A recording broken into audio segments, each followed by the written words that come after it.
Hello viewers, welcome back to Daily Retro. Today we've got another episode of retro gaming news and additions for you guys.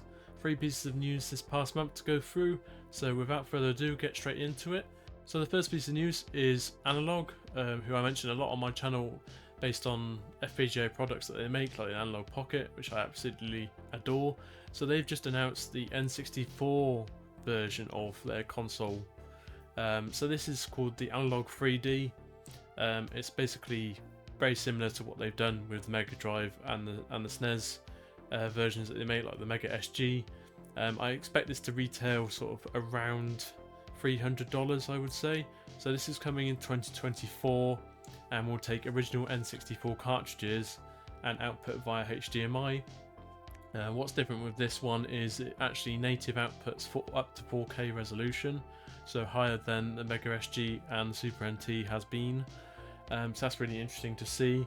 Analogue have a big following for things like this, but for me I just prefer the original hardware and then to use a good upscaler. But so it's not for everyone, but it's a really interesting product to see, and I'm sure Analogue will do a fantastic job of it. So the second piece of news is from Retrobit. So they've been teasing a new controller for quite a while, and then recently it's come out that this is a new Sega Saturn controller. So they've done Sega Saturn controllers before, I think, but this one is dual analog stick with Hall effect joysticks, which are obviously superior to ones that use sort of clicky micro switches, and it looks like a really high quality controller. So this is retailed at $50. I think it's going to be £50 in the UK by the time it's made it over to the retailers and they've put their tax on it. But these look like very high quality controllers, so if you're into your Sega Saturn, then I highly recommend you check out the Retrobit controller for it.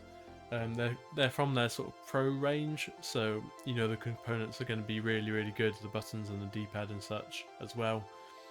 So look out for that soon. I'll leave a link for that in the description where you can pre-order it. I think it comes out very soon, within the next few weeks.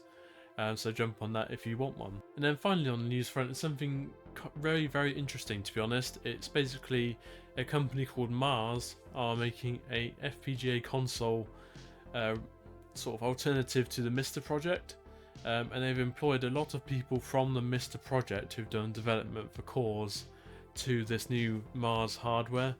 So what this actually is a kind of like a home console but for FPGA stuff. So this is a higher spec stuff than what you would see on the Mister with the DE10 Nano board, which is made by Intel. So this is going to retail at $700. So this is a majorly expensive outlay, but what this has over the Mister project, or hopes to have, is perfect PlayStation 1 and Dreamcast and possibly even PlayStation 2 FPGA emulation on a single device. Obviously everything prior to that will be compatible as well.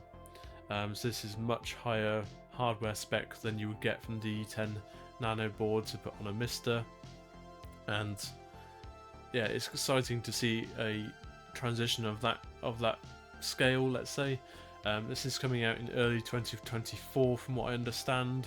It'll be small batch to start out with, as sort of these things generally are, and then they'll sort of increase production if there is demand. It obviously does depend on the community. The Mister community is an open source community that I have sort of dabbled in, and it is complex to some, so it's not for amateurs, let's say. But if you're competent with what you're doing with cores and ROMs and things like that, then it's not too difficult to get into. But I'll leave a link for that in the description. What really caught my eye about this project is they're planning to have sort of insertable controller ports. So on the Mister project you needed like a USB snack adapter, so this was like a serial adapter. Obviously USB is universal serial bus, but yeah, the snack adapters on the Mister, they were always USB, and whereas on the Mars project it is you were able to sort of put 4 N64 controllers into the front of the console and then they just start working straight away.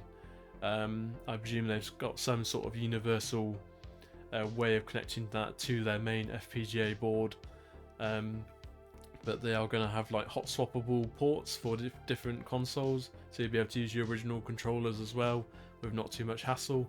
So I thought that was really cool.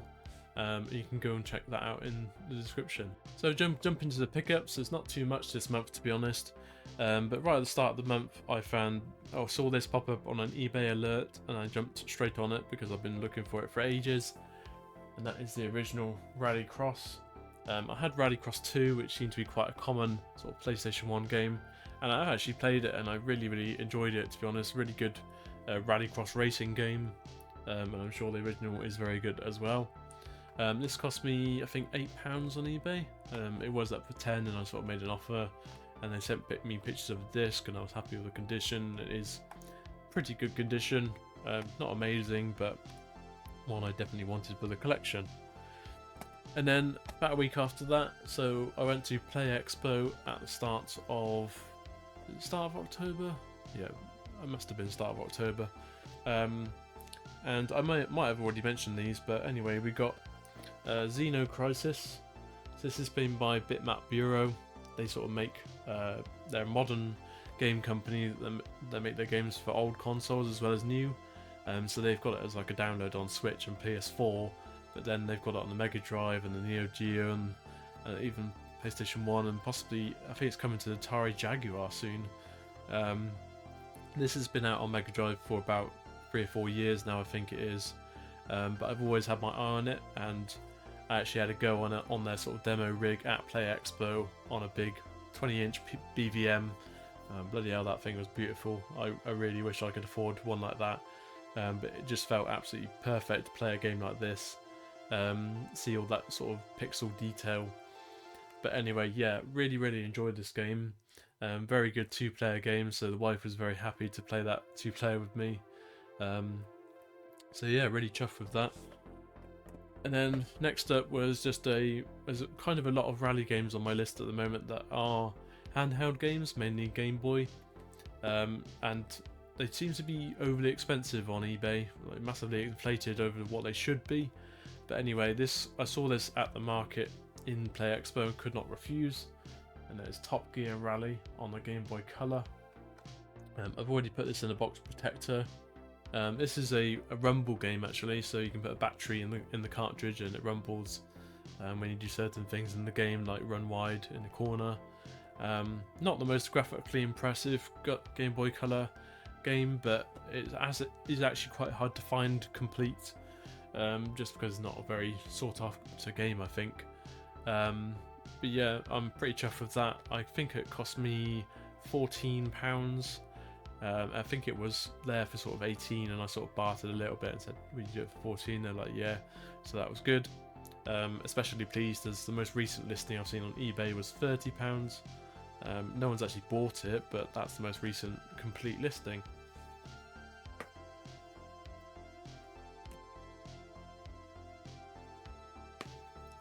And then finally I was down in Wales, which is sort of North Somerset, recently, just for something else, and done a video on the shop, so Insane Games. Really good game shop if you're ever in that area. And then we got a couple of pickups from there, nothing too expensive. So the wife picked up another Lara Croft Tomb Raider game, so that is Legend on PlayStation 2, which she did not have. She only had it on DS, I think. And this version is obviously a lot more user-friendly, let's say. And that was £3, so that's a really good deal in my mind. The discs in both of these games were really good. So the next up is Darksiders War Mastered Edition. So this is sort of I don't know if it's a remaster or a remake. It feels like a remaster to me, not a complete remake, just because the graphics aren't that impressive. But I really enjoyed Darksiders 1 on PlayStation 3 when it came out. One of my sort of favourite RPGs on the PS3. Dragon Age is still way ahead when it comes to PlayStation 3, and Kingdoms of Amalur obviously. But Darksiders is a very good one anyway.